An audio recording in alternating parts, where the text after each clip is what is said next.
بسم الله والحمد لله والصلاة والسلام على سيدنا محمد رسول الله. ان شاء الله النهاردة في الفيديو رقم 11 هتكلم عن ايه هو الفاريبل.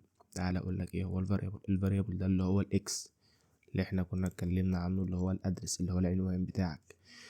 الفاريبل ده هو متغير، ده ترجمتها بالعربي عادي، بس تعالى اوضح لك ايه كلمة متغير. متغير ده ان انا النهاردة هو عندي بقيمة 7، ممكن بعد شوية اغيره واخليه ب10، اخليه ب7، اخليه ب3، اخليه ب2 زي ما انا حابب. خلاص طيب حلو قوي. اللي بيحصل ايه؟ ان انا لما احب اغيره بروح اجيب الصندوق كله على بعضه واعرف ايه مواصفات الصندوق ده. تعالى اقول لك الميموري بتشتغل ازاي. بتروح انت بتقول لها انا عايز الاكس، بتروح تجيب لك الصندوق بتاع الاكس وبتقول لك بص الاكس ده الصندوق بتاعه من نوع تايب اسمه اكس، بيشيل جواه 7. فهمت الفكرة؟ طيب تعالى بقى نخش على موضوع الكود على طول عشان اوضح لك الفكرة في الكود. الفكرة في الكود من اول هنا. تعالى قبل الكلمة متغير دي سيبك منها دلوقتي، احنا قلنا ان الاكس ده متغير والواي ده متغير. بيروح الميموري بتجيب لك الصندوق كله على بعضه وبتقول لك تعالى بص عليه. تعالى بص على ايه بقى؟ الانت ده هو نوع بتاعه، الاكس ده هو اسمه، والسبعة دي هي الفاليو اللي فيه. لكن الاكس ده نفسه هو في نفس الوقت اسم، وفي نفس الوقت هو الفاريبل نفسه، هو المتغير نفسه. ده اللي انا لما احب اعمل حاجة بستدعيه كله على بعضه، مش بستدعيه باسمه، بستدعي الصندوق نفسه عشان العب فيه زي ما انا عايز. فهمت الفكرة؟ اطلع حاجة ادخل حاجة زي ما انا عايز. طيب المتغير او الفاريبل ليه شروط معينة في الكتابة. لما احب اكتب اكتر من، لو الفاريبل ده هسميه مثلا باسمين مع بعض عشان اميزه، يعني مثلا احمد مصطفى او كريستيانو رونالدو مش عارف زمالك كلوب، لازم تتظبط شوية الحتة دي.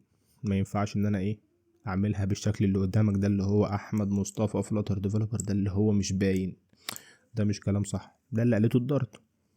طب قالك الحل ايه؟ بص، هو احنا اول كلمة خالص يكتبها كلها سمول. خلاص. الكلمة التانية اول حرف فيها لازم يكون كابيتال.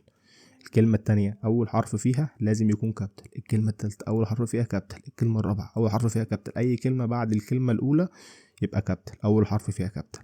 ده بيحصل ليه؟ عينك لما تقع على الكلمة هتلاقي أحمد، خلاص أول ما تلاقي حرف كابيتال بتعرف إن دي بداية جملة جديدة. فاهم قصدي؟ تعال نطبق الكلام ده تحت. أنا عندك الانتجر أحمد العمر بتاعه 25، الدبل أحمد الطول بتاعه 175.5. خلاص طيب اعمل برنت لاحمد واعمل برنت لنا اهو. هنا عشان انا قلت لك ان هو متغير انا اقدر استدعيه واعمل له جمع. مجمعش الرقم ده والرقم ده، لا انا اجمع الصندوق ده والصندوق ده. فهمت الفكره؟ ما انا قلت لك ان انا مش بجيبه كاسم، انا بجيبه كصندوق، فانا بجمع الصندوق ده زائد الصندوق ده. خلاص طيب هقول لك على نقطه حلوه قوي، المفروض يكون سؤال جه في بالك. انا عايز احط نتيجه الجمع دي في صندوق جديد، اعمل ايه؟ تعال اقول لك. اول حاجه تعال نختار الداتا تايب. ازاي ممكن احطه في صندوق جديد وما يكونش من نوع انت او دبل؟ ما ينفعش، لازم حاجه من الاتنين. طب انا ازاي اختار انت ولا دبل؟ بالنسبه للارقام يعني هختار دبل. قول لي ليه؟ لان الانت ده اصغر من الدبل، وطالما ان انت عندك نوع اكبر من نوع بتاخد النوع الكبير. يعني ايه؟ يعني لو انت عندك انت وانت بتاخد انت، عندك انت ودبل بتاخد دبل. خلاص تاخد النوع الكبير يبقى دبل. الصندوق الجديد هيبقى من نوع دبل. خلاص واديله اسم مثلا جمع، واقول له احمد زائد العمر بتاعه وطوله، واحطهم في فاريبل جديد اقدر اعمل له برنت لوحده. تعالى كده اهو مثلا اعمل له برنت الصم ده. دي حاجه اسمها اوتو كومبليت اللي انا بعمله ده، لو انت عايز تجربه هتلاقي ميل الجامعه بتاعك بيظبط لك الموضوع ده عن طريق اكستنشن بتاعه جيت هاب. طيب ما علينا، اعمل عنها سيرش لو عجباك يعني.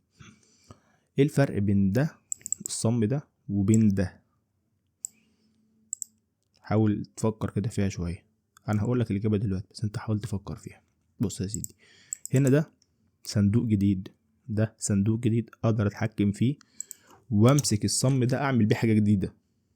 يعني اديك مثال، مثلا هقول دبل الصم، هعمل مثلا صم 2 بالظبط كده اهو، واقول الصم الاولانية دي زائد الطول زائد الايه العمر.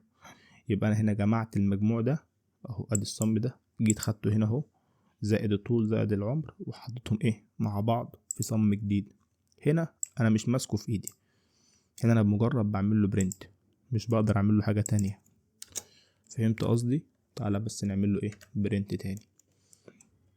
يبقى انا هراجع معاك بسرعة على المتغير، ليه طريقة كتابة معينة. اول الكلمة الاولى اول حرف منها سمول، باقي الكلمات اول حرف منها كابيتال. وقلنا ان احنا بنجيب مثلا الاسم هو الفاريبل، لكن الفرق بين الاسم والفاريبل ان الاسم ده بيتنده عليه، انما الفاريبل لما بيجيب الصندوق كله على بعضه، واقدر العب في الصندوق واعدل واطلع واغير فيه. طيب ايه الفرق بين البرنت دي والبرنت دي؟ البرنت دي انا مش ماسكها في ايدي، البرنت دي هي معايا موجوده في فاريبل لوحدها اهو، ده الفاريبل بتاعها من نوع دبل، وبيعمل ايه بيجمع ده زائد ده. ان الاثبات بتاعها ان انا اخدت الصم ده اللي هو طلع اللي هي النتيجه دي، ده زائد ده، حطيتها هنا اهو وضفت عليها ده زائد ده وحطيتها في الاخر ايه عملت لها برنت. تعالى نعمل رن، بص كده في التيرمينال هيطلع معاك ايه. ادي التيرمينال، ما طلعش حاجه ولا ايه الاوتبوت ولا ايه يا عم تكسفناش عيب.